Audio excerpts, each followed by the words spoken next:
After defeating Ban Kai, Qin Emu's entire body felt as though it had been crushed. Every bone, every strand of muscle screamed with intense pain, and even the slightest breath in or out caused a sharp ache in his chest. As if countless needles were piercing through him. His opponent, the monk Ban Kai, was truly a terrifying adversary. Relying on the Vajra invincible technique, his body had reached an almost indestructible state. Impervious to blades and spears, even sharp spirit weapons could hardly injure him. Qin Emu's usual divine abilities were nearly useless against that golden body, making the battle extremely difficult and prolonged.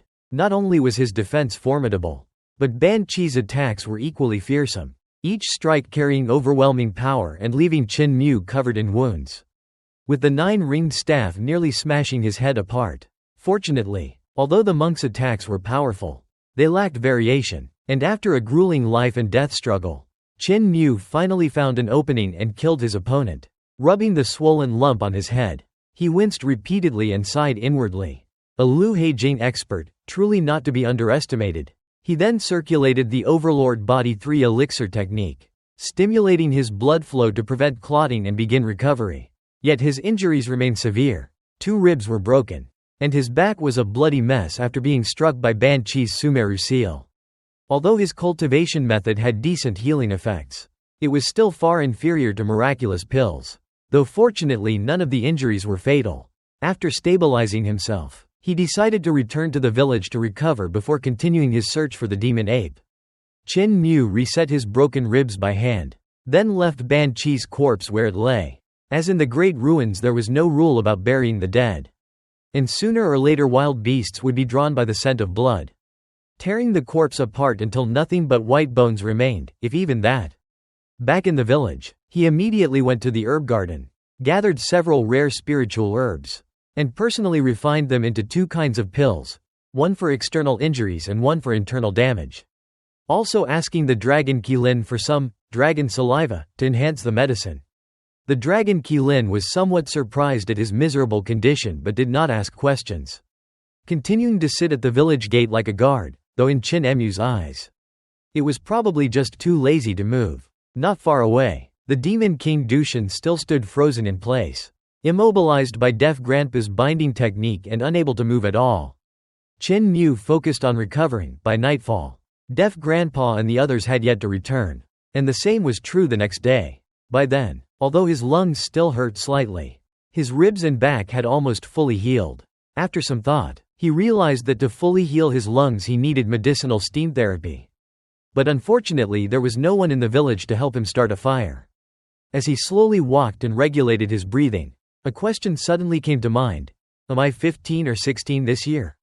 It was a long-standing debate in the village, with Granny C believing he was born before the new year while the village chief insisted it was after. A difference of just a few months leading to 2 different ages. And every new year they argued fiercely about it. At that moment, a low buzzing sound interrupted his thoughts. Looking up, he saw swarms of golden insects flying in from the forest, circling the village before flying away again, their numbers increasing as if scouting something. Qin Emu's eyes sharpened. Sanchi Fort has arrived. He knew this opponent was even more dangerous than Ban Kai, as that woman could control countless GU insects, each refined to be as hard as metal and even capable of gnawing through spirit weapons, meaning that if surrounded he would have no chance of survival. So instead of waiting, he chose to strike first. Going to the herb garden, taking a broken porcelain jar filled with strange scorpions fighting over spirit pills, and carrying it out. As he passed the gate, the dragon Qilin lazily glanced at him and asked what he was doing. To which Qin Mu replied irritably, "Going to fight." At the riverbank, he waited, and soon the Yang River was covered in a golden layer of GU insects. Large fish monsters leapt up to hunt, only to be instantly torn apart. From downstream, a figure appeared. It was Chu Yu of Sanchi Fort, standing atop a giant mother insect and surrounded by thousands of GU creatures. Their conversation quickly turned tense, as Chu Yu harbored deep hatred, believing Qin Mu was responsible for the destruction of her clan and sect, while Qin Mu calmly admitted that rebellion in war meant accepting the consequences. With opposing ideals, there was nothing more to say, and the battle erupted. Countless GU insects surged from all directions, some gigantic, some tiny, each with terrifying abilities, but Qin Mu simply opened the jar, releasing giant scorpions inscribed with strange runes. And in an instant the tide turned as the Gu insects fell like rain. One scorpion lashed out, hooking through the air, lifting Chu Yu and killing her in a single strike. And when it was over, her body was torn apart and carried away by the current. Qin Mu retrieved the scorpions and returned to the village. But despite his victory he felt no relief, instead venting his frustration on Demon King Dushan with punches and thunder before sighing. How many more are there? Can't I have a peaceful new year? By now, his body had fully recovered, returning to peak condition as if the battle had never happened. After preparing gifts for the demon ape, he quietly left the village, heading toward the valley where Junyang Palace was located. However, not far from the village, he encountered a strange sight, a bizarre beast dragging a corpse across the ground, which froze upon noticing him, letting out wary cries as its fur stood on end. Nearby, the river churned violently as more strange beasts leapt out, fish-headed, human-bodied creatures rushing toward scattered corpses. But the moment they saw Qin Mu, they all stopped, bowed low, and dared not approach, as if facing something that terrified them to their very souls. Qin Mu paid them no mind. During his 2 days of recovery, he had been hunted by many experts from Yangkong, none of whom had even made it into the village before being killed using the village's ordinary items. The disabled elderly village might seem simple, but it hid countless terrifying objects: deadly insects in jars, razor-sharp farming tools, binding cloths in the forge, bottomless water vats, Granny Sis sword pellet, the butcher's whetstone, even the dragon Qilin's food basin. Dozens of pursuers had come, 40 or 50 in just 2 days, and all had died. Qin Mu frowned slightly. Why hasn't Long Chaonan appeared yet? Lost? Dead? Or, whenever he stayed in the village, he felt watched, like a venomous snake lurking in the shadows. Could she be nearby? His departure was meant to lure her out, as there was deep hatred between them, and the destruction of the dragon-riding sect was largely his doing. If he hadn't summoned the Demon King in Tianbo City, it would never have fallen so quickly. Upon reaching Junyang Palace, Qin Mu found beasts roaming the area, but no trace of the demon ape or the dragon elephant. He searched throughout the valley, yet found no clues at all. The wild beasts here had not awakened their intelligence. They could neither communicate nor tell him anything about the whereabouts of the demon ape. With no other choice, he returned to disabled Elder Village. However, 2 more days passed without any news. The new year was fast approaching, only 2 or 3 days remained until the festival, yet Granny C and the village chief had still not returned, which made him increasingly anxious. These old folks in the village really make people worry. He went to Yuanyang Palace once again, but the result was the same. The unease in his heart continued to grow. At last, Qin Mu decided not to wait any longer. He packed everything in the village, fed the insects and the dragon Qilin well, then released the immobilization on the heavenly capital Demon King. Waking the dragon Qilin, he said in a deep voice, "We're heading deeper into the great ruins to find them." The heavenly capital Demon King stretched lazily and sneered, showing clear disdain. But after some conversation, when he heard Qin Mu promise to grant him freedom if he helped wholeheartedly, the Demon King's eyes immediately lit up, and his arrogance vanished. After making all preparations, Qin Mu rode the dragon Qilin out of the village, following the river deeper into the great ruins. He believed the village chief and the others had taken the same route and might have left traces behind. However, the great ruins was an extremely eerie place. Day and night were like 2 completely different worlds. Daytime was reality, but when night fell, another dark world overlapped and devoured everything. Therefore, Qin Mu could only travel during the day and had to find shelter at night.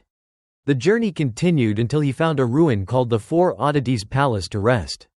The place was filled with the bones of colossal beasts, so massive they resembled mountains. At night, those skeletons came to life, transforming into divine beasts that battled demonic creatures in the darkness, a scene both magnificent and terrifying. Qin Mu seemed long accustomed to such strangeness. He rested calmly amid the horrifying landscape and even discovered that among the accompanying Taoists was someone in disguise, Long Chaonan. The journey went on until they reached a desolate village at the source of the Yang River. There were no strange beasts there, and the silence was unnaturally deep. When darkness fell, a lone boat drifted in from the void. On it sat an old man folding paper figures, paper people, horses, and boats. In the blink of an eye, a Taoist had his soul torn from his body and was taken onto the paper boat. Drifting into endless darkness, the atmosphere turned so cold it felt as if even souls could freeze. Seeing this, Qin Mu immediately activated his technique, transforming into a human-headed, serpent-bodied form. Behind him appeared the heavenly gate. Stepping forward, he cupped his hands in respect and asked in the deep language of Yudu, "May I ask? Fellow Taoist, have you seen these people?" The old man swept his gaze over the group. His eyes were calm yet unfathomably deep. Then he nodded slightly and said in a low voice, "I have seen them. They came to ask me for directions." As soon as he finished speaking, the atmosphere grew even more eerie. Though the old man stood very close, his face could not be seen clearly, his features blurred as if covered by an invisible mist. Even divine sight or spells could not pierce it, making it seem as though he was not a living being. Even the notorious heavenly capital demon king remained completely silent, not daring to make the slightest sound. For this old man was no ordinary figure. He was a sole envoy from Yudu, a subordinate of Earth Count, one of the beings who maintained the order between life and death. In every world, such envoys seemed to exist. Some guided wandering souls. Some escorted the dead to the underworld, while others hunted down cultivators who tried to escape death. They silently upheld the balance between the realm of the living and Yudu. In the memory of the heavenly capital demon king, his world had once experienced an apocalyptic war. Corpses piled up like mountains. Blood flowed like rivers. The sun dimmed, and everything sank into endless darkness. Yet within that darkness, faint lights appeared, and beneath each light stood an old man like this, silently guiding souls away. Back then, he had been young and hot-blooded, attempting to stop such an envoy from taking souls. The result was severe injury. He had nearly lost even his own soul. That experience left a deep fear in him that remained to this day. Qin Mu maintained his respectful posture and asked again, "May I ask? Where did they go?" The old man slowly raised his hand and pointed toward the deep darkness beyond the village. Carefree village, but they could not find it. They are trapped, and soul envoys are preparing to collect them. At that moment, the sound of rushing water came from the nearby river. From the Yang River emerged drenched men and women, pale-faced and hollow-eyed. Without a word, they walked into the village like living corpses. A small paper boat floated out, and they boarded it one by one before drifting into the endless night and disappearing.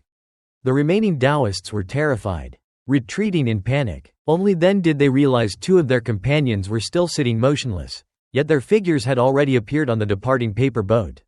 An older Taoist urgently warned, "Lower your heads. Don't look at the old man. He's a soul envoy. If you meet his gaze, your soul will be taken." Everyone immediately lowered their heads. Qin Mu, however, continued respectfully, "Please guide me. Where exactly is Carefree village?" The old man remained silent, still pointing into the darkness. Qin Mu frowned, recognizing that direction as the world of the dead, Fengdu, a place he had nearly never returned from before. He tried asking again, but the old man gave no reply.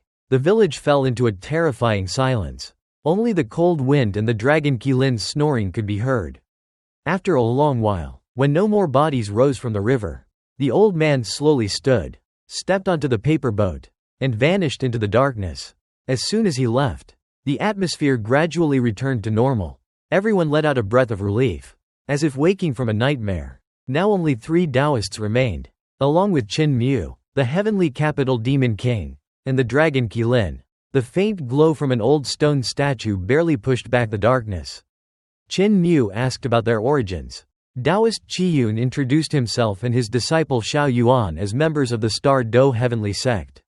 The other 2 had lost their souls after meeting the envoy's gaze. The cold wind grew stronger. Snow began to fall, and the atmosphere became heavy. The demon king kicked the dragon Qilin, but it simply went back to sleep, angering him. At that moment, a Buddhist chant sounded. A fat monk appeared, followed by a giant black-furred ape holding a staff, radiating a ferocious aura. The encounter quickly escalated. Mysterious figures appeared one after another. Tensions rose, and finally 2 powerful experts entered the darkness to duel, melting snow into rain. When the rooster crowed and dawn broke, the darkness retreated. Almost instantly, everyone in the village erupted with killing intent and attacked one another. 2 heavy collisions rang out. Taoist Qiyun and Xiao Yuan fell. their life forces extinguished. Qin Mu sheathed his sword and looked into the distance. Noticing that Long Chaonan had already fled, he sighed softly. The soul envoys would have more wandering souls to collect tonight. The battle had ended swiftly. Largely due to coordination, the heavenly capital Demon King used his 8 arms to block Qiyun's sword, giving Qin Mu the chance to close in and deliver the killing blow. Meanwhile, the demon ape, wielding immense strength along with the Vajrastaff and the Mahayana Sutra, launched relentless attacks that left Qiyun no chance to react. As for Long Chaonan, her main combat strength lay in her red serpent, a beast nearly transformed into a dragon, but it encountered the dragon Qilin, whose bloodline suppressed it completely, preventing her from rescuing Qiyun in time. Still, if she chose to flee, Qin Mu had no way to stop her. Pursuing her recklessly could have been fatal. Even the Demon King, the dragon Qilin, or the demon ape could not match her speed. After everything settled, Qin Mu asked the demon ape, "Did the little Tathagata from Lesser Thunderclap Monastery give you trouble?" The demon ape shook his head and slowly said, Name Kong. Qin Mu waited, confused. Was his name truly Kong, or something else containing that word? But the ape said no more. Qin Mu did not press further. Following the little Tathagata is a good path. He understands the Mahayana Sutra and can guide you well. He waved his hand. I can't stay. My elders are missing. I must find them. If you have time, come visit. Linger misses you. They parted briefly without many words. Qin Mu then continued onward in the direction the soul envoy had indicated. This time, he no longer sensed Long Chaonan watching him. She had likely realized she could not kill him and retreated. Riding atop the dragon Qilin, he urged it forward. The Demon King stood behind him, 4 faces watching in all directions. The deeper they went into the great ruins, the stronger the strange beasts became. Some were no weaker than the dragon Qilin or the red serpent. Fortunately, most had fixed territories, and Qin Mu, having grown up here, knew how to avoid them. After some distance, he suddenly recalled, if we keep going, we'll reach the eastern heavenly gate. In his memory, this was one of the 4 great regions of the great ruins. At that moment, the dragon Qilin suddenly stopped and sniffed the air. There's a smell of blood. The Demon King muttered, more like a dog than a Qilin. Qin Mu's expression changed. Blood? Let's go take a look. Following the scent, they soon found an old Taoist leaning beneath a tree, pale-faced and breathing heavily. Taoist Lingjing, Qin Mu exclaimed in shock. He quickly stopped the dragon Qilin from approaching too closely and warned. He set up restrictions. Don't step in carelessly. Taoist Lingjing raised his head, weariness showing in his eyes. He coughed, spat out a mouthful of blood, and said weakly, as expected of the sword god's disciple, your perception is indeed sharp. I'm injured, so I had to set up a restriction to keep the strange beasts away. Qin Mu replied calmly, I know a bit of medicine. If you don't mind, Taoist, I can lend a hand. Hearing this, Taoist Lingjing raised his hand and dispelled the restriction. But just as he tried to stand, his body refused to obey. Gasping for breath, he said, You, come here. Qin Mu stepped forward and carefully examined his wounds, discovering that the situation was extremely serious. It wasn't only due to his battle with little Tathagata, his advanced age had also weakened his body, making recovery far more difficult. Without hesitation, Qin Mu immediately applied dragon saliva to treat the external injuries, then used a spirit Buddha pill to stabilize his mind. After that, he took out medicinal ingredients from his peyote pouch and swiftly refined a healing elixir. His movements were so fast they seemed almost supernatural, and it didn't take long before he was done. After taking the pill, Taoist Lingjing's complexion gradually improved, and he couldn't hide his astonishment. I didn't expect your medical skills to be this high. Little Taoist friend, why not take me as your master? I have many enemies. Staying by my side would also make it easier for me to protect you. Qin Mu shook his head with a smile. I am the cult master of the Heavenly Saint cult. I cannot join another sect. Hearing this, Taoist Lingjing was startled and immediately adjusted his attitude, bowing solemnly. So it is the cult master of the demon sect. Then we are of the same generation. Lingjing greets senior brother. After exchanging a few polite words, the two continued chatting. When night fell, Taoist Lingjing had mostly recovered and led Qin Mu into the world of the dead.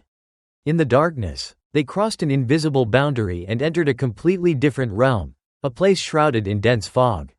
with mountains of white bones piled high and a heavy, yin-laden atmosphere. A small boat drifted over from afar, carrying them deeper into the realm of death. At last, before their eyes appeared the enormous moonship, a bizarre existence. Like a gigantic toad carrying a grand vessel on its back, Qin Mu stared at it, his gaze gradually becoming resolute, his voice low yet clear. "I came here to borrow the ship." With that, he shot into the air and landed on the moonship. The jade pendant on his chest shone brilliantly, as if responding to an ancient summons. The moment his hand touched the massive pillars on the ship, a terrifying surge of power flooded into his body. His bones crackled, his body rapidly transforming, growing larger, sprouting additional limbs, his aura skyrocketing. The power of the moonship reshaped his entire body, unlocking layer after layer of divine treasures in an instant. From 6 directions and 7 stars to celestial being and life and death, even the divine bridge opened all at once. A bridge of divine power extending straight to the other shore. Unable to contain himself, Qin Mu threw back his head and let out a long roar. Amid that roar, the enormous moonship began to tremble, then slowly lifted off the ground, soaring into the sky and carrying him toward the endless distance. At this moment, Qin Mu's expression turned colder and more imposing than ever before. The sight made Taoist Ling Jing's face change, an uncontrollable unease rising in his heart. He instinctively stepped back, but the more he retreated, the more he felt the crushing pressure bearing down like a mountain. It wasn't just him. Even the Demon King Dushan and the Dragon Qilin couldn't withstand the aura erupting from Qin Mu. They were forced to retreat thousands of yards away, yet still felt unsteady, their bodies swaying as if they might be blown away at any moment. Beneath Qin Mu's feet, the face of the Moon Guardian had completely deformed, stomped deep into the body of the ship. He had still retained a final breath, but at that moment between life and death, he chose to abandon his individual existence, allowing his body to be submerged and fully merge with the moonship. Body and soul fused into one with the ancient vessel. Becoming a part of it, his Tao dissipated, his body perished, and he vanished completely from the world. The last Moon Guardian had fallen. Though Taoist Ling Jing was shocked, he did not dwell much on the Guardian's death. In his eyes, that man had long been beyond saving. What truly shook him was the transformation happening to Qin Mu. Qin Mu's flesh, which had disappeared upon entering the world of the dead, was now regrowing rapidly and visibly. And it carried a force that broke the rules, directly tearing apart the constraints of the underworld. One must know that once entering the world of the dead, no matter how powerful one was, even someone like Taoist Ling Jing, they could only exist in skeletal form without flesh. Earlier, when Qin Mu and Ling Jing entered, both were no exception, and even the Dragon Qilin had been reduced to bare bones. Only Demon King Dushan, who did not possess a true physical body, remained unaffected. Yet now, Qin Mu had not only restored his fleshly body, but had grown larger and more imposing, his form expanding, his entire body radiating divine light, like a heavenly god descending upon the world. Awe-inspiring and impossible to look at directly. At this moment, he had replaced the last Moon Watcher, becoming the new guardian of the moonship.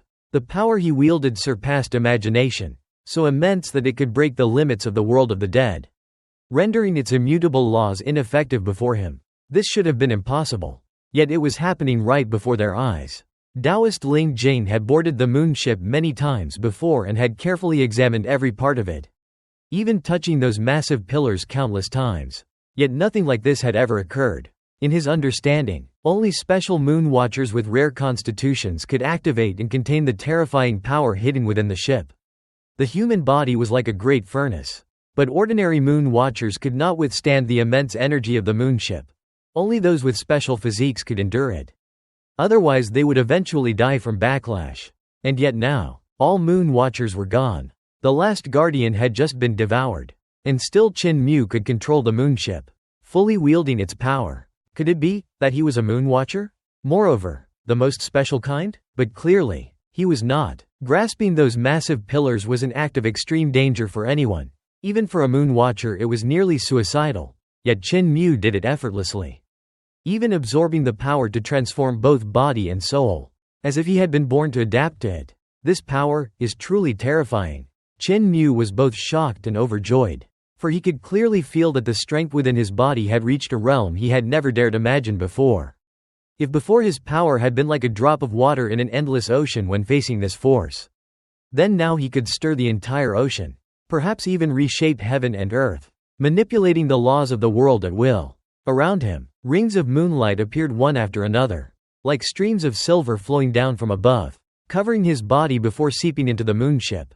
However, at the same time, his feet began to sink into the ship, gradually merging with its ancient structure. This was the backlash. Qin Mu immediately recalled what he had witnessed on the sunship. Back then, the Sun Guardian, Yan Xingxing, a Sun Watcher, had gained terrifying power by controlling the ship. But at the cost of his life, the longer he used its power, the faster his life burned away, until he was completely extinguished. Now, the moonship was in a similar state, its moon dark and devoid of light. By controlling the ship and borrowing its power, Qin Mu was consuming his own lifespan. There was no time to hesitate. He understood he had to act quickly, only by using the moonship's speed to venture deep into the darkness and find Wuyu village. To find the village chief and the others, could he hope to escape the growing cost? From above, he looked down at Taoist Ling Jane, his voice booming like thunder. Senior brother Ling Jane, thank you for your help along the way. I must go find the village chief tonight. Farewell. Taoist Ling Jing suppressed his fear and hurriedly flew off the moonship in his skeletal form. Bowing, cult master, please. The massive moonship let out deep, rumbling sounds. Beneath it was the form of a three-legged toad shaped from mountains, each step crossing more than 10 miles. In just a few strides, it left Fengdu behind, carrying a dark crescent moon hanging in the sky as it charged deep into the world of the dead. Behind them, countless Fengdu experts rushed over, but could only watch as the ship disappeared into the distance, none daring to pursue. To them, the moonship was a forbidden existence. Even the king of hell did not interfere. Meanwhile, Qin Mu stood on the deck, his body radiating divine light like a moon god, steering the ship through dense fog and into the dark great ruins. The power within him surged endlessly, and his divine treasures, from spirit embryo, 5 luminaries, 6 directions, 7 stars, celestial being, life and death, to divine bridge, were all filled, even continuously replenished by the endless energy from the formation within the moonship. This power not only elevated his cultivation but directly transformed both his body and soul, pushing him into a transcendent realm, the realm of a heavenly god. The ship sped through the darkness at an astonishing speed, crushing countless demonic creatures in its path, thunder and lightning surrounding it, meteors falling like rain, creating a scene both destructive and magnificent. Then suddenly, the jade pendant on Qin Mu's chest shot forward, guiding the way through the darkness. He immediately steered the moonship to follow, until the pendant collided with an invisible barrier. The space ahead rippled like water, waves spreading outward, and within those ripples another world gradually revealed itself, vast, magnificent, half hidden and half visible. Wuyu village had appeared.